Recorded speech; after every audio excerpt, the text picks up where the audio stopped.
3 mois après l'échec de la Coupe du Monde, relativement peu de nouveautés sont à attendre dans le premier groupe pour le tournoi des 6 nations que le sélectionneur Fabien Galtier annoncera mercredi, et dont Antoine Dupont sera le grand absent.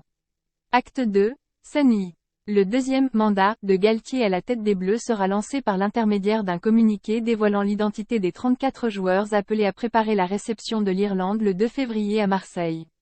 Il ne faut pas s'attendre à une révolution, malgré l'élimination dès les quarts de finale contre l'Afrique du Sud, 29-28, la plupart des mondialistes seront reconduits. Nous souhaitons amener ce groupe en 2027, à la prochaine Coupe du Monde en Australie. 80 ou 90% de l'effectif ira, a récemment dit le sélectionneur dans un entretien au journal L'Équipe. Flanqué de 2 nouveaux adjoints, Patrick Arletta, attaque, et Laurent Sampéré, conquête, ont succédé à Laurent Laby et Karim Ghezal. Parti au Stade français, il n'aura plus que 34 joueurs à sa disposition pour travailler, contre 42 précédemment. Le fruit d'un compromis avec les clubs, dont la grogne montante après la déconvenue du mondial appelle des résultats rapides qui remettront à plus tard le temps des expérimentations. Première certitude de la liste de mercredi, Antoine Dupont n'en sera pas. La star du rugby français fera l'impasse sur le tournoi afin de se familiariser avec le rugby à 7, dans l'espoir de disputer les Jeux Olympiques de Paris 2024. Son absence ouvre une porte au jeune demi de mêlée Nolan Le Garec, 21 ans, très performant avec le Racing 92 depuis le début de saison, même si Maxime Loukou devrait être titulaire à la charnière avec son coéquipier de Bordeaux-Bègles Mathieu Jalibert. Meafou très attendu, un autre petit nouveau et très attendu, le colosse d'origine australienne du Stade toulousain Emmanuel Meafou, 145 kg, 2,03 m, désormais éligible pour l'équipe de France.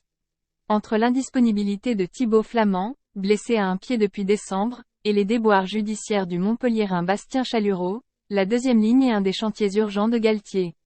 Même si, comme le pilier droit Uni-Antonio, Romain Taofifénois est revenu sur sa décision de prendre sa retraite internationale, il faut s'attendre à voir à ce poste un joueur qui n'était pas du mondial. Ce pourrait être le Rochelais Thomas Lavaux, 24 ans, 2 sélections, à moins que le capitaine du Stade français Paul Gabriag, 30 ans, 16 sélections, ne fasse un improbable retour, plus de 4 ans après.